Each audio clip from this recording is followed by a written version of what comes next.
하나님 말씀 찾겠습니다. 시편 121편 1절로 8절 말씀입니다. 구약성경 시편 121편 1절로 8절 말씀.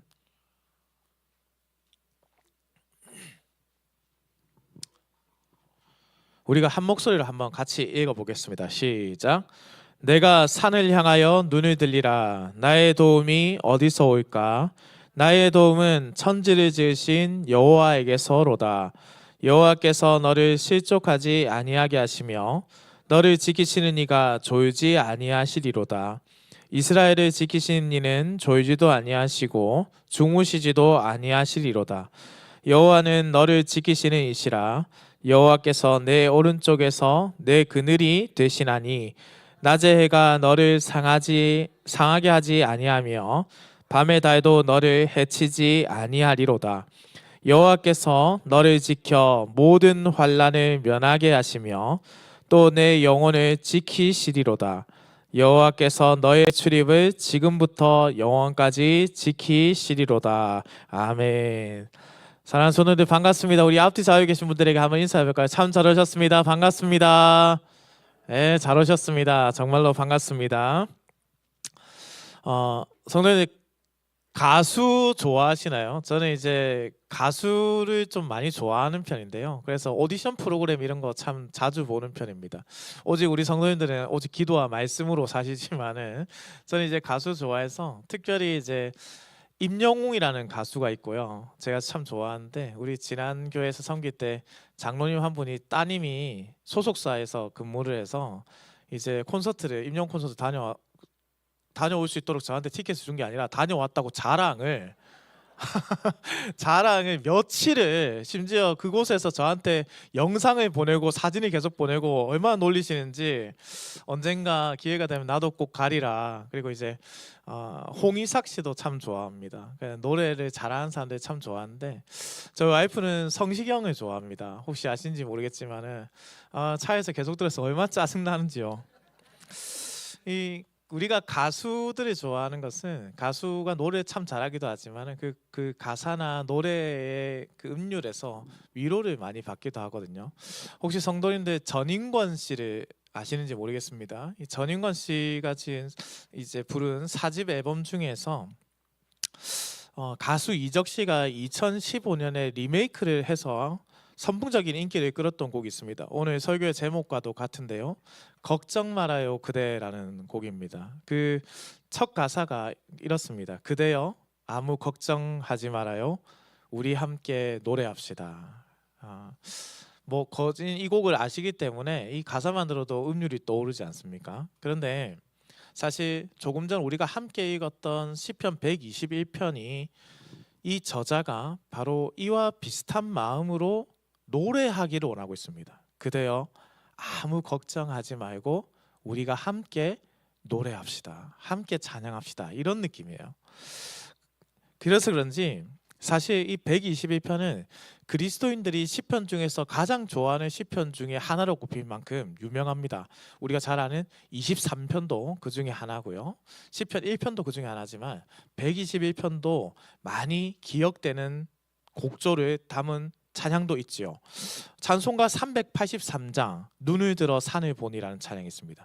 눈을 들어 산을 보니 도움 어디서 오나 이 찬양이 있고 또 복음성가라는 우리 전도사님과 찬양팀이 예배 때 불렀던 하나님은 너를 지키시는 자 제가 아니라 임영웅 씨가 불렀으면 더 집중을 했을 텐데요. 그렇죠? 이 찬양도 있습니다. 얼마나 은혜로운 곡조입니까? 종교개혁자 마틴 루터가요 시편이라는 성경을 두고서 뭘 했냐면 신앙인의 삶의 교훈이자 작은 성경이다라고 했어요. 성경책 전체를 볼 시간이 없다면 시편만 읽어도 작은 성경으로서 신앙인이 어떠한 마음으로 살아가야 하는지를 깨달을 수 있다라고 말할 만큼 아주 은혜로운 말씀들이 담겨 있다는 거죠. 사실 루터는요 개인적인 고난, 질병도 참 많았던 사람입니다. 그때마다 이 시편의 찬송으로 많은 위로를 받았습니다. 오늘 시편 121편의 시인이 우리에게 하나님의 위로를 전해주고 있습니다. 그대여 아무 걱정하지 말고 우리 함께 주님을 찬양합시다. 이렇게 위로를 하는데요. 이 험한 세상에 주님 오실 때까지 걸어가야 하는 이 순례길에서 우리가 함께 오늘의 말씀을 나누고 우리 열린문교회 모든 성도님들이 주님을 향한 찬양의 고백으로 나아가기를 우리 주님의 이름으로 축원합니다. 자, 그런데요, 이 시편 121편에는 아주 독특한 표제가 있습니다. 그 표제가 도대체 무엇인가? 오늘 시편을 잘 보시면은 표제, 성전에 올라가는 노래라고 되어 있습니다. 이 표제를 가진 시편이 총 15편인데요. 120편부터 100 어딜까요? 15편. 120편부터 134편이죠. 5가 되면 6이 되니까 134편입니다. 그런데 이 성전에 올라가는 노래가 매년 이스라엘의 세 차례 절기에 곧 6월절, 오순절, 초막절 이것을 지키기 위해서 예루살렘의 순례를 떠날 때 이 순례자들이 불렀던 노래라는 겁니다. 특별히 오늘 성경은요, 이 성전에 올라가는 노래 중에서 120편이 첫 번째라면 두 번째에 위치하고 있지 않습니까? 이 시편은 예루살렘에 올라가는 이 순례길에서 안전하게 순례자들이 여행하기를 바라면서 그들을 격려하기도 하고 그들을 향해서 축복하기도 하는 내용을 담고 있습니다. 그래서 본 시편의 저자가 지금 시편 1절에서 2절 이렇게 말하고 있죠. 내가 산을 향하여 눈을 들리라. 나의 도움이 어디서 올까? 나의 도움은 천지를 지으신 여호와에게서로다. 제가 조금 전 불러드린 눈을 들어 산을 보니 도움 어디서 오나. 그런데 한번 생각해 보실 게 있죠. 우리가 자주 불렀어요. 눈을 들어 산을 보니 도움 어디서 오나. 그런데 아니 이 시의 저자가 도대체 어떤 산을 보고 있는 겁니까? 우리는 이 질문을 이제 한번 가져봐야죠. 눈을 들어서 산을 보고 있어요. 그런데 이 산이 도대체 뭘까? 사실 이 산이라고 돼 있지만은 복수형입니다. 산들입니다. 그러니 시인이 지금 산들을 보고 있다라는 것이죠. 여러 주석가들의 의견이 있습니다. 어떤 사람은요, 고대 근동에서는 신들이 산에 산다라고 생각했어요. 그래서 이 시인이 눈을 들어서 산을 보았다는 것은 다른 신들을 찾는 것이다라고 아주 부정적인 의미로 해석하기도 합니다. 여러분 잘 생각해 보시면은 신전은 다 산에 있어요. 그래서 신을 만나러 가기 위해서는 산에 올라서 만나러 가는 이들이 고대 근동에 많았습니다. 그리고 많은 이방인들이 하나님도 산에 계신 줄 알았어요. 왜냐하면 이스라엘 백성들이 여호와의 성산이라는 표현도 했고 시온산이라는 표현도 했거든요. 그래서 기본적으로 신은 산에 사는 거, 높은 곳에 있어야 되니까 산에 사는구나 라고 생각을 했던 거죠. 그러니 시인이 여러 산들을 보면서 자기가 이제 느끼는 거죠. 내가 어디서 도움을 구해야 할까? 이방 사람들처럼 말이죠. 그런데 칼빈의 경우는 또 다릅니다. 칼빈은요, 이 산들이라는 것을 아주 영적으로 해석을 합니다. 그래서 하나님을 믿는 믿음이 없는 자처럼 이리저리 눈을 돌리고 사단의 유혹에 매혹당하는 역할로, 그래서 산들의 신이 사는 것처럼 보여진 사람들이 있는 반면에 칼빈은 우리에게 다가오는 여러 영적인 유혹들, 그래서 이것을 막 기웃거린다 이렇게 보기도 했다라는 거죠. 또 다른 이들이 있습니다. 이들은요, 예루살렘의 지형적인 특성을 가지고 이야기합니다. 여러분 혹시 예루살렘 성지순례 다녀오신 분들 계신가요? 네, 저도 아직 못 가봤습니다. 이게 가려고 했는데요, 전쟁이 그 해에 바로 나버려가지고 제가 그쪽에 못 가고 튀르키예를 다녀왔었거든요. 원래는 제 마음에는 이스라엘을 다녀오고 싶은데 제가 구약을 전공하다 보니까 이스라엘 다녀오고 싶었는데 그 해에 딱 그렇게 돼서 튀르키예 다녀왔었는데요. 이 예루살렘은 동쪽과 서쪽 그리고 남쪽에 여러 산들이 위치해 있습니다. 그래서 산들이 이렇게 둘러싸고 있어요. 마치 보호막이 형성돼 있는 것처럼 느껴지게 돼 있습니다. 어떻게 본다면 요새 중에 요새죠. 외세 침략이 이런 산들로 인해서 지켜지고 있었다라는 것이죠. 그래서 이 순례자가 이 보호막처럼 되어 있는 산들을 바라본다라고 해석하는 사람들이 있습니다. 성전에 올라가는 노래라는 표제에 맞게 순례자가 산들을 바라보면서 가고 있으니까 일가견 일리가 있습니다. 그래서 저도 이 예루살렘의 산들을 바라본다라는 견해에 동의를 합니다. 특별히 순례자의 종착지인 예루살렘으로 향하여 가는 중에 시인은 그 산들 중에서 어떤 산을 바라보고 있는가? 바로 여호와의 성산 시온산을 바라보고 있다라는 것이죠. 그런데 나의 도움이 어디서 온다라고 했습니까? 여호와의 산에서 온다라고 했는데 순례자는 시온산에서 주시는 하나님의 은혜를 고백하고 있지요. 그러나 중요한 것이 있습니다. 차이가 있어요. 뭐냐면 고대 근동의 많은 사람들은 하나님 신이 산에 산다라고 생각했지만 이 시인은 그렇게 생각해서 여호와의 성산을 바라본 것은 아닙니다. 시편 다른 성전에 올라가는 노래 시편 123편 1절에서 3절 말씀을 함께 보겠습니다. 하늘에 계신 주여 내가 눈을 들어 주께 향하나이다. 상전의 손을 바라보는 종들의 눈같이 여주인의 손을 바라보는 여종의 눈같이 우리의 눈이 여호와 우리 하나님을 바라보며 우리에게 은혜 베풀어 주시기를 기다리나이다. 눈을 들어 산을 본다라는 것, 이 시인이 보는 것은 산을 본다라는 것이라고 표현되어 있지만 정확하게 나의 도움이라고 표현되어 있지만 다른 시편에서 눈을 들어 무엇을 본다? 하나님의 은혜를 본다라고. 하나님의 은혜가 나에게 주어짐을 본다. 하나님의 도움이라고 표현되어 있는 이 하나님의 은혜, 이 도움은요 아주 단순한 도움을 의미한다고 볼 수가 없죠.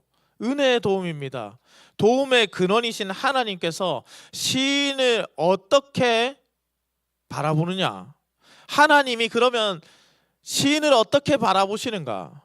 은혜를 베풀어 줄, 은혜를 받을 나의 백성으로 바라보신다. 그리고 이 하나님을 시인이 어떻게 고백하고 있습니까?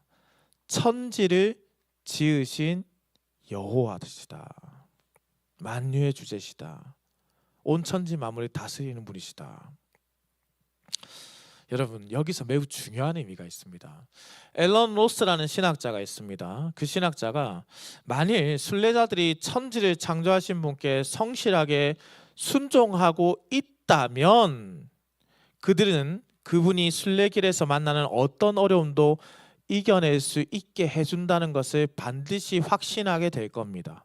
왜냐하면 이는 여호와께서 모든 것을 창조하셨기 때문에 곧 순례자가 지나야 할 산들도 창조하셨고 여호와가 창조한 것은 무엇이든 그분의 통치 아래 있기 때문에 천지를 지으신 여호와에게서 나의 도움이 온다라는 것은 그 모든 것을 창조하신 하나님이 계시기 때문에 나를 두렵게 하거나 해하게 할 수 없다라는 것이죠. 사랑하는 열린문교회 성도님들, 우리의 시민권이 어디에 있습니까? 우리의 시민권은 하늘에 있습니다. 그리고 이 땅에 우리는 순례의 걸음을 걸어가고 있습니다. 우리의 본향은요, 우리의 땅이 아니라 바로 하나님이 계신 그곳입니다. 그래서 우리는 이 땅에 잠시 살다가 떠나는 나그네와도 같지요. 우리는 주님의 도우신 가운데 이 순례의 걸음을 걸어가면서 주님의 나라를 바라보고 있습니다. 존 버년이 지은 철로 역정, 그리스도의 삶을 순례자의 길이라고 말하지요. 그가 말하고자 한 핵심이 분명합니다. 순례자의 길을 걷는 자에게는 가장 큰 위로가 있습니다. 그것이 무엇이냐면 길이 험하고 나에게 위협이 찾아온다고 할지라도 그 길이 반드시 본향으로 이어진다라는 것입니다. 예루살렘을 향하여 가는 순례자들의 종착지는 반드시 예루살렘입니다. 우리가 주님을 향해서 나가는 그 종착지도 반드시 주님의 나라라는 겁니다. 우리의 걸음이 그 길이 때로는 험하기도 하고 때로는 산세가 거칠기도 하고 흔히 말하는 많은 사람들이 말하는 것처럼 다른 신들이 거하는 산들이 우리를 둘러싸고 있다고 할지라도 우리가 걸어가는 그 길이 하나님께로 가는 순례길이면 명확하다. 그러니 이 순례길을 걸어가는 모든 것을 창조하신 하나님께서 우리와 함께 하시기 때문에 이 순례길을 걱정이 아니라 찬송으로 걸어가자라고 말하고 있는 겁니다.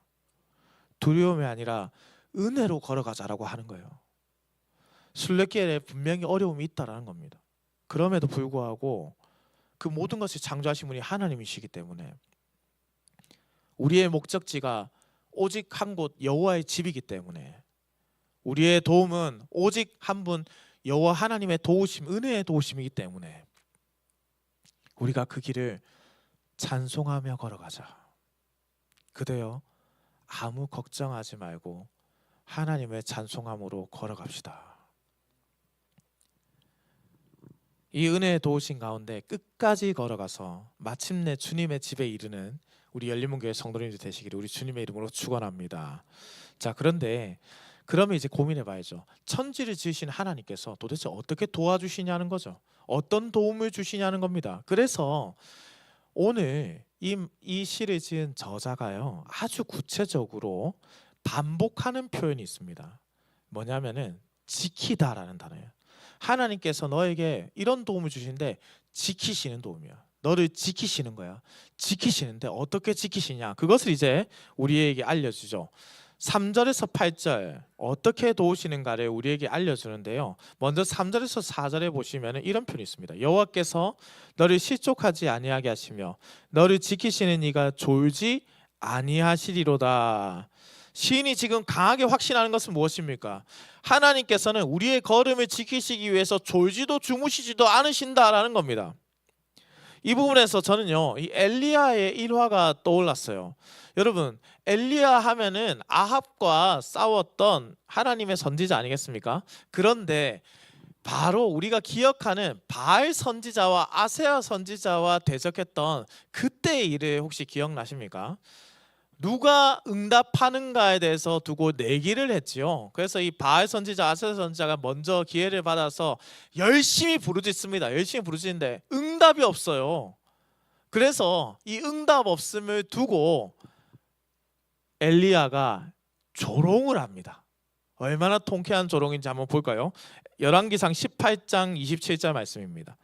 정오에 이르러는 엘리야가 그들을 조롱하여 이르되 큰 소리로 부르라. 그는 신인즉 묵상하고 있는지, 혹은 그가 잠깐 나갔는지, 혹은 그가 길을 행하는지, 혹은 그가 잠이 들어서 깨워야 할 것인지. 너희가 믿는 신이 잠시 나갔느냐? 좀 크게 불러봐, 돌아오게. 아니면 잠이 들었니? 크게 한번 불러봐. 깰지도 모르잖아. 이 말을 들은 선지자들이요, 얼마나 더 간절하게 부르는데 막 칼이고 창이고 자기 몸을 자해하면서 부릅니다. 막 찌르면은 자기들이 좀 불쌍히 봐줄까 싶어가지고 피를 철철 흘리면서 부르는데 응답이 없어요. 근데 엘리야는 기도함으로 바로 주께서 응답하시는 것을 그들에게 보여주게 됩니다. 사랑하는 성도님들, 우리 예수 그리스도께서 승천하신 이후에도 하나님의 우편에 앉으셔서 우리를 위해서 기도하고 계십니다. 우리는 이것을 중보라고 부릅니다. 예수님의 사역은 승천으로 끝난 것이 아니죠. 성부 하나님께서 구약으로 마무리되어서 졸거나 주무시는 것도 아닙니다. 삼위 하나님의 시대를 우리가 살아가고 있기 때문에 삼위 하나님의 시대를 나눌 수가 없습니다. 과거에 하나님은 이스라엘을 도우셨고 이제는 졸거나 주무시겠지, 나에게는 관심이 없겠지, 아니라고요. 영원한 사랑으로 지금까지 변함없이 우리는 졸지도 주무시지도 않는 하나님의 사랑을 누리고 있습니다.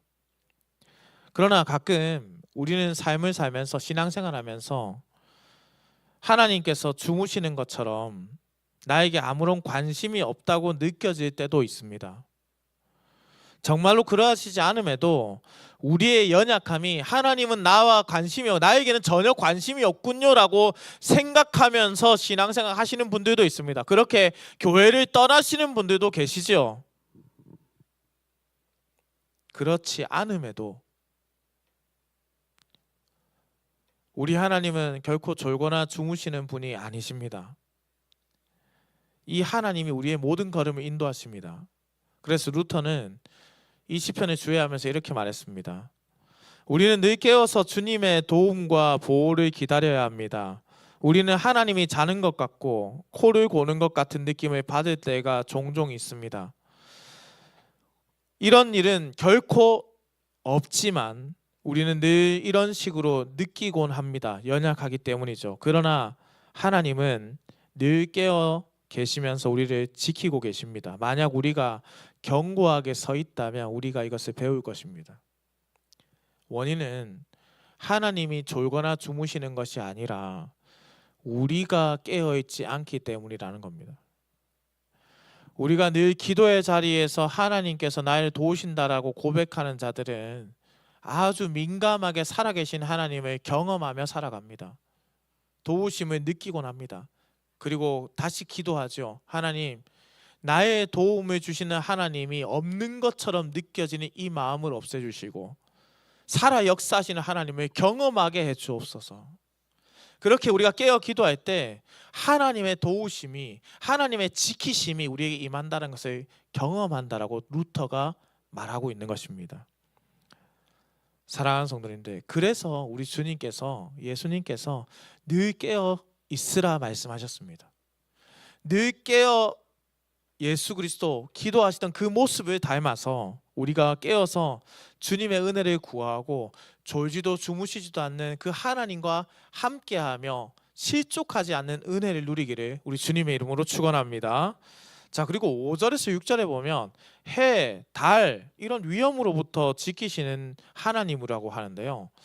사실 잘 생각해 보면 여러분, 명절이 되거나 해도요, 우리가 오고 가는 차를 이동할 때 엄청 위험하잖아요. 어제도 큰 사고가 우리나라에 나지 않았습니까? 너무나 안타깝게도 이제 블랙아이스로 점쳐진 그것에 30중 추돌 사고가 나고 있는데요.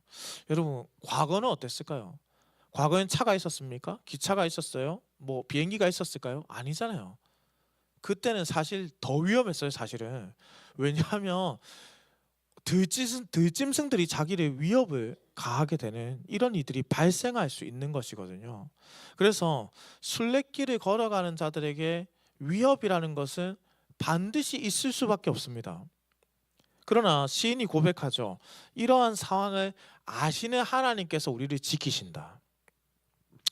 특별히 이 시인이 하나님이 어떤 분이라고 합니까? 오른편에 무엇이 되시는 분이시다? 그늘이 되신다라고 했습니다. 그늘. 여러분, 오른편에 그늘이 되신다? 왜 하필 오른편일까요? 왼편도 있잖아요. 그런데 왜 하필 오른편일까? 바로 고대 근동에서는요, 동맹군이나 친구들이 오른편에 늘이 있었습니다. 그래서 또 법정에서는요, 증인을 변호하는, 법정에서 피고를 옹호해주는 그 사람이 오른쪽에 있었습니다. 여러분, 그래서 예수님께서 하나님의 오른편에서 우리를 변호하시며 기도해 주시는 겁니다. 그래서 그 오른편이 강조되는 거예요. 그런데 여러분, 그늘이 얼마나 소중합니까? 요나라는 선지자가 있었죠. 요나가 박넝쿨이 있다가 사라지고 나니까 얼마나 분노하면서 짜증을 내는지 봅니다. 왜냐하면 고대 팔레스타인 그 지형에는 햇살이 내려지기 시작하면 뜨거워요. 그냥 덥다가 아니고 막 살이 익는 것 같은 뜨거움이거든요. 그러니까 그늘이 정말 중요하죠. 제가 전도사 때 어르신들과 나들이를 간 적이 있습니다. 제가 정한 장소가 아니었는데 잠시 쉴 곳이 없다고 정말 돌아오는 내내, 그때부터 돌아온 내내 얼마나 많이 혼났는지 모릅니다. 제 인생에서 정말 돌아오는 스트레스 안에서 끊임없이 반복되는, 쉴 곳 하나 없이 앉을 곳도 없는데 이런 데를 데려와가지고 뭘 하겠다고 이 이야기를 몇 시간을 듣다 보니까 흰머리가 생길 것 같은 그런 충격을 받아가지고 제가 이제 나들이 가면 제일 첫 번째로 확인한 것이 쉴 곳이 있습니까? 이겁니다. 쉴 곳이 있어야 합니다.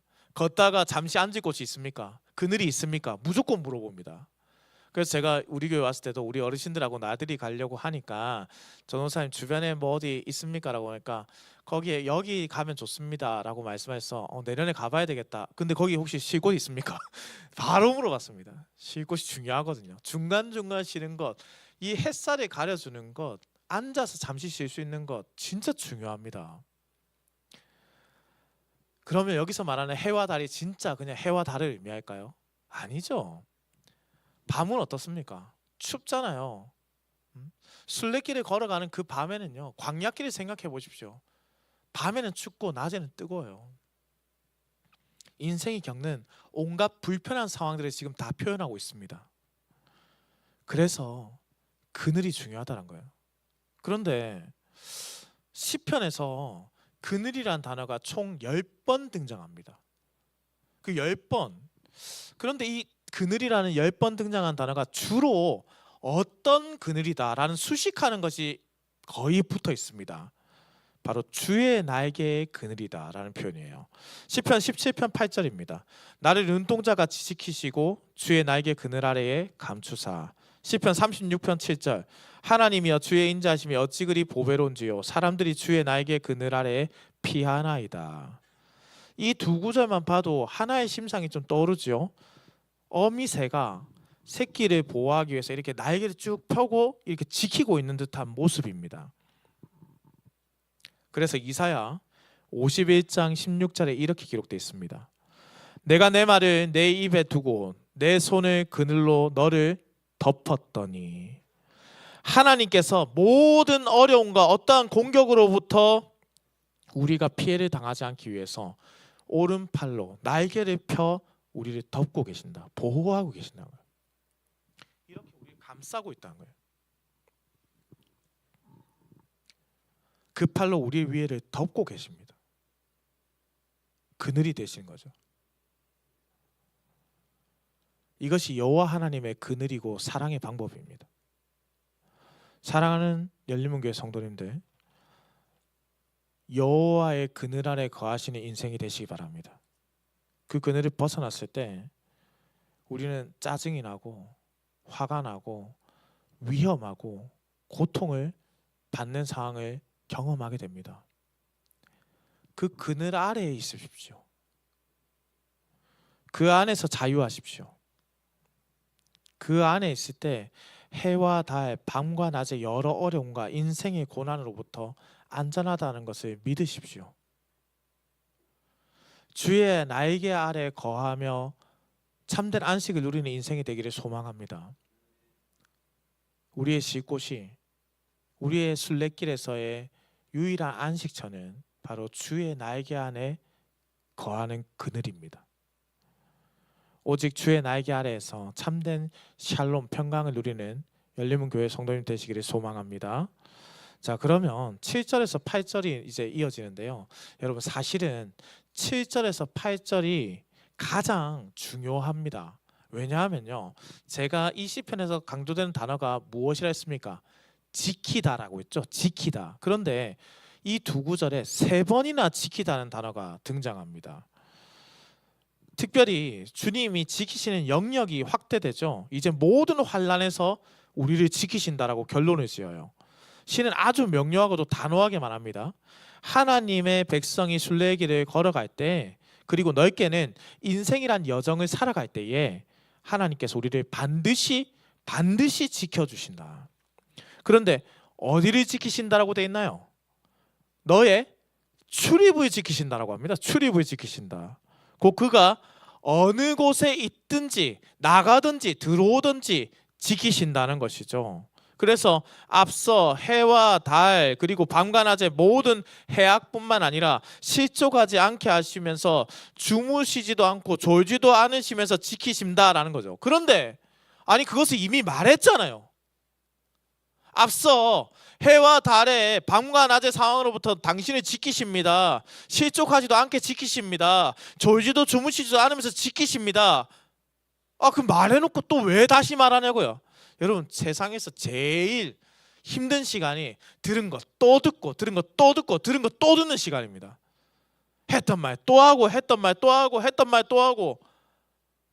지금 이 시편의 저자가 도대체 왜 지킨다는 이 표현을 했던 말 또 하고 또 하고 또 하고 또 할까요? 종교개혁자 칼빈이 이를 두고 이렇게 말했습니다. 이러한 반복은 언뜻 보기에 필요 없는 것처럼 보이지만은 우리의 불신앙을 고치기가 얼마나 힘든지 생각해 보면 이러한 반복이 전혀 어색하지 않다. 들어도 까먹고 들어도 믿지 않고. 제가 어느 교회 화장실에 갔는데 충격적인 글귀가 적혀 있었습니다. 화장실에 가면 보통 말씀이 적혀 있잖아요. 근데 탁 글귀가 적혀 있는데 그 뭐라고 적혀 있냐면 금붕어가 조금 전의 일을 잊어버리는데 3초,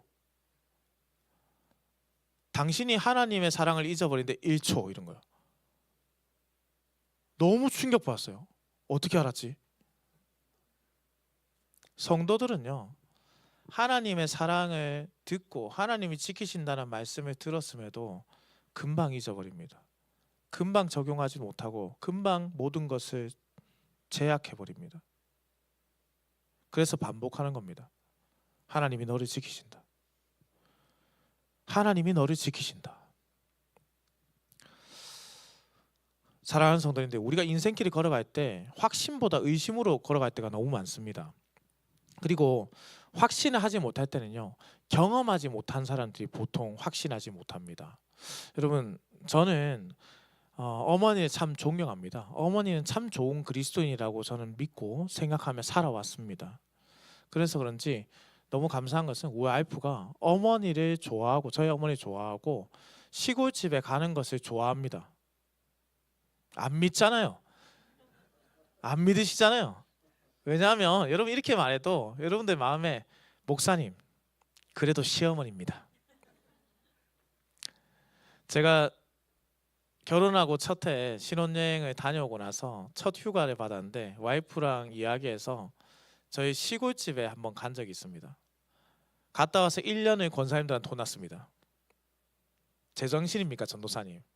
휴가를 그렇게 불편한데 사모님 쉬지도 못하게 하려고 시댁에 갑니까? 근데 저희 와이프 푹 쉬다 왔습니다. 그곳에서 어머니가 해주시는 전을 아기새같이 받아 먹으며 옆에서 가만히 붙어서 입만 벌리고 있으면 어머니가 입에 넣어주시고, 근데 정말로 사랑을 풍부하게 경험을 했거든요. 그런데 왜 믿지 않을까요? 자기는 그런 시어머니를 만난 적 없기 때문이겠죠. 경험하지 않아서 그렇습니다. 안타까운 것은 그만큼 그 좋은 사람을 경험하지 않은 사람은 자신이 그래왔기 때문에 남들에게도 그렇게 좋은 사람이 되어주지 못할 경우도 많이 있습니다. 그러면 우리가 한번 생각해 봐야죠. 사랑하는 성도인데, 우리는 지키시고 보호하시고 좋으신 하나님을 경험하지 못한 사람들입니까? 그렇지 않죠. 자신의 아들까지도 아끼지 않으시고 우리에게 내어주신 좋으신 하나님을 우리는 경험한 사람들 아닙니까? 아들까지 아끼지 아니하신 하나님을 경험했는데 우리는 왜 그 하나님을 제대로 믿어보고 지키심을 고백하지 않는 걸까요? 이 표현에서 사도 바울의 고백을 봅니다. 로마서 8장 32절입니다. 자기 아들을 아끼지 아니하시고 우리 모든 사람을 위하여 내주시니가 어찌 그 아들과 함께 모든 것을 우리에게 주시지 아니하겠느냐. 우리의 모든 순례걸음 가운데 하나님께서 너의 필요를 반드시 채우시지 않겠느냐? 자기 아들조차 아끼지 않으셨는데 너를 지키시지 않겠느냐? 자기 아들조차 아끼지 않으셨는데. 그래서 이 지키다는 단어가 강조되고 있는 겁니다. 굳이 마지막 절에 와서 또 한 번 강조하는 것입니다. 영어 번역에서는 그냥 지키다만 나타나는데요, 원어적인 의미를 봤을 때는 지키고 보호하시고 보살피는 하나님의 도우심을 뜻하는 단어입니다. 우리의 모든 기회 가운데 모든 인생에서 반드시 하나님께서 우리를 도우신다는 약속을 받았다는 것이죠. 제이시 라일이라는 사람이 있습니다. 그 신학자가 이렇게 말했습니다. 주님을 믿는다는 것은 모든 질문에 답을 얻는 것이 아닙니다. 모든 상황에서 주님을 신뢰하는 것입니다. 답이 있어서 주님을 신뢰하는 것이 아니라 믿는 것이 아니라 신뢰함으로 답을 보게 되는 것입니다. 사랑하는 열린문교회 성도님들, 하나님께서는 영원히 계시고 신실하신 전능자이시죠. 이 하나님의 지키심을 경험하시기 바랍니다. 모든 환난으로부터 굳건하게 지키시는 믿음을 가지시기 바랍니다. 시편의 저자가 하나님의 도우심을 강력하게 외칠 수 있었던 것처럼 성도님들의 삶에서도 이 하나님을 강력하게 외칠 수 있는 경험을 하십시오. 내가 먼저 나를 위해서 아들조차 아끼지 아니하시는 하나님을 경험하시라는 뜻입니다. 그 지키시는 하나님을 우리가 경험했을 때 우린 그것을 절대 놓지 않을 겁니다. 하나님의 사랑은 환난이나 공고나 위험이나 칼조차도 결코 끊을 수 없는 사랑입니다. 이 믿음이 우리에게 있기를 우리 주님의 이름으로 축원합니다. 사랑하는 열명교회 성도님들, 121편, 이 시편은 먼 옛날 예루살렘으로 향하여 가던 그 순례자들에게 주신 말씀만이 결코 아닙니다. 어쩌면 인생이란 여정, 그 순례길을 살아가고 있는 현대의 모든, 특별히 여기 계신 모든 우리 성도님들, 저를 포함해서 그리스도인이라고 불리는 모든 순례자들에게 주신 하나님의 말씀입니다. 우리의 삶이 언제나 평탄하지 않고 앞길이 또렷해 보이지 않을 때도 우리는 이 찬양을 부르면서 걸어가도록 부름을 받았습니다. 어거스틴이라는 사람이 이렇게 말했습니다. 이 땅에서 교회는 이미 도착한 공동체가 아닙니다. 여전히 노래하며 길을 걷는 순례자 공동체입니다. 사랑하는 성도님들, 예전에 농사를 지을 때 힘들면은 노래를 불렀습니다. 그런데 우리는 힘들면은 짜증을 냅니다. 원망을 합니다. 힘들 때 해야 하는 것은 시편 120편의 말씀처럼 찬양을 해야 합니다. 노래해야 합니다. 함께 걷다라고, 함께 걸어가자라고 독려를 해야 합니다. 성도님들, 아무 걱정하지 마십시오. 우리 함께 주님을 찬양합시다. 그것이 시편 122편 저자가 우리에게 지금 하고 있는 말씀입니다. 순례자는 길에서 산들을 바라보았죠. 때로는 그 산들이 보호처럼 보이기도 하고 때로는 넘어야 할 산들이 되기도 합니다. 그런데 순례자는 여호와의 성산을 바라봅니다. 다른 어떤 산이 아니죠. 우리의 도움이 산에서 오는 것은 아닙니다. 산을 지으신 여호와께서 우리의 도움이 되신다는 겁니다. 하나님은 한 번도 우리에게 눈을 떼신 적이 없습니다. 졸지도 주무시지도 않았습니다. 부모가 자녀가 아프면은 마음을 정정긍긍하며 그 옆에 붙어서 자는 부모가 없습니다. 내가 대신 아파주고 싶고 그 아이의 열이 내릴 때까지 어떻게든 주물러주고 몸을 닦아주는 것이 부모죠. 우리 하나님은 잠시 조지도 않으시고 우리와 함께 하시면서 그렇게 붙잡고 계십니다. 시인이 마침내 여호와께서 너의 출입을 영원까지 지키신다 말합니다. 우리의 하루하루, 집을 나서는 발걸음, 다시 돌아오는 그 순간까지 우리 하나님께서 지키고 계십니다. 사랑하는 성도님들, 우리 예수님께서 십자가에 달려 죽으셨지요. 십자가 위에서 모든 보호가 사라진 것처럼 느꼈습니다. 하나님, 나의 아버지, 나의 아버지, 어찌하여 나를 버리셨나이까라고 외치시기도 했습니다. 그런데 그때 하나님은 구원의 역사를 멈추지 않으시고 예수 그리스도를 죽은 자 가운데서 다시 일으켜 살리셨습니다. 하나님께서는 자기 백성을 결코 버리시지 않으시는 분이십니다. 그래서 예수님께서 그렇게 기도하라 우리에게 보여주신 것입니다. 기도하십시오.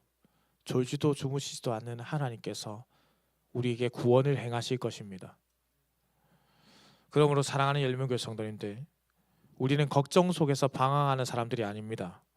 우리는 지켜보시는 하나님 안에서, 품으시는 하나님 안에서 끝까지 동행하시는 하나님과 함께 걸어가는 순례자들임을 믿으십시오. 인생의 길에서 두려움이 찾아올 때마다 우리가 함께 다시 노래합시다. 걱정보다 찬양을 합시다. 한숨보다 먼저 믿음의 고백을 드립시다. 이제 우리 입술에서 이러한 고백이 나오기를 원합니다. 여호와께서 나의 도움이 되시고 나의 그늘이 되시고 나의 길을 지키시는 분이십니다. 이러한 찬양이 우리에게서 먼저 나오기를 소망합니다. 그래서 오늘 이 시간 이 말씀을 기억하면서 우리가 말씀 전에 불렀던 찬양, 하나님은 너를 지키시는 자, 우리가 이러한 마음을 가지고 나에게 주시는 말씀으로 이 말씀을 함께 고백하고 하나님의 지키심을 함께 찬양하기를 소망합니다.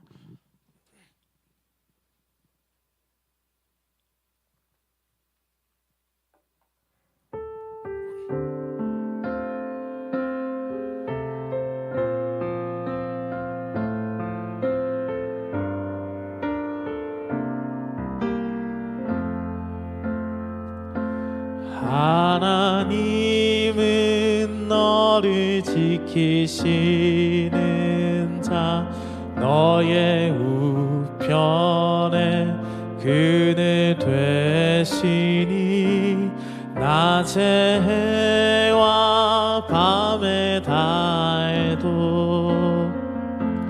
너를 해치 못하리. 하나님은 너를 지키시는 자, 너의 환난을 면케 하시니 그가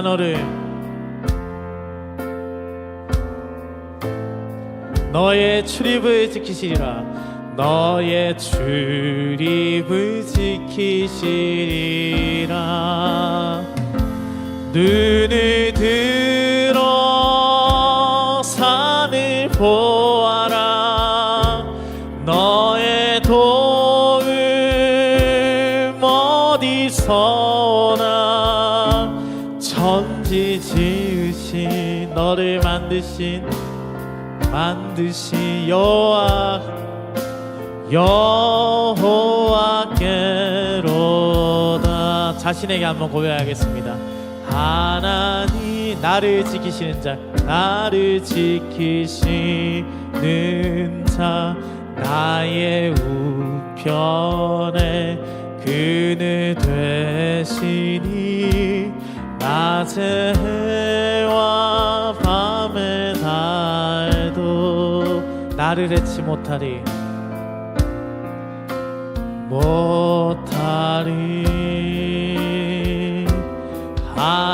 하나님은 나를 지키시는 자, 나의 환난을 면케 하시니 그가 나를 지키시리라. 나의 출입을 지키시리라. 눈을 들어 산을 보아라. 나의 도움 어디서 오나. 천지 지으신 나를 만드신 여호와께로다. 눈을 들어 산을 보아라. 눈을 들어 산을 보아라. 나의 도움 어디서 오나. 천지 지으신 나를 만드신 여호와께로다.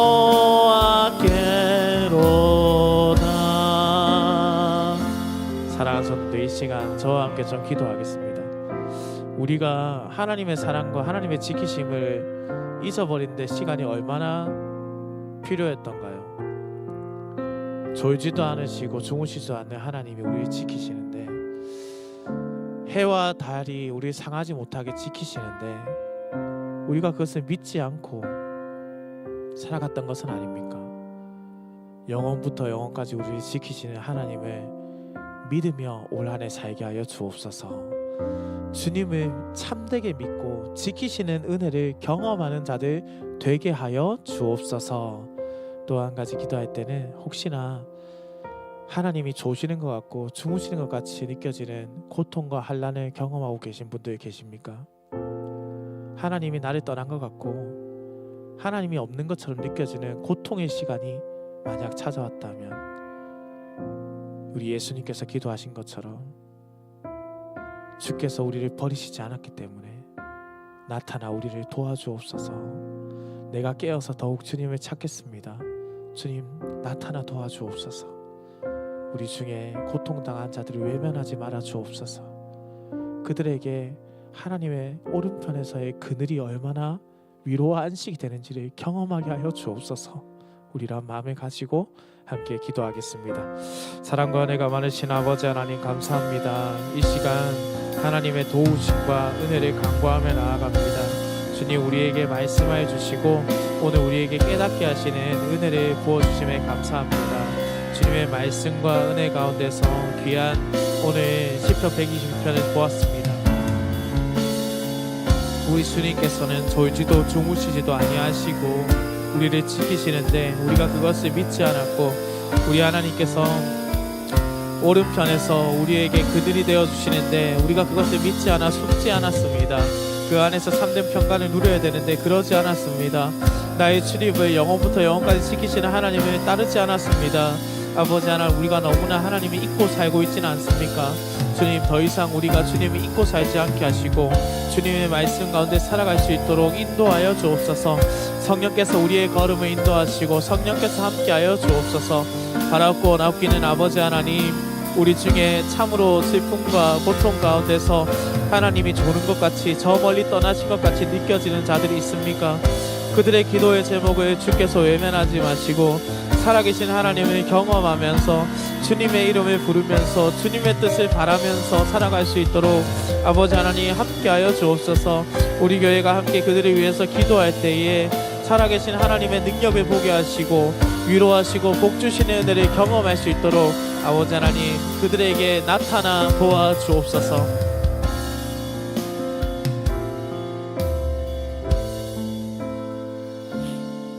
우리의 도움이 되시며 영원히 우리를 지키시는 하나님 아버지, 오늘 주신 말씀을 통하여 졸지도 주무시지도 않으시는 하나님께서 우리의 모든 출입을 지키고 계심을 깨닫게 하시니 감사합니다.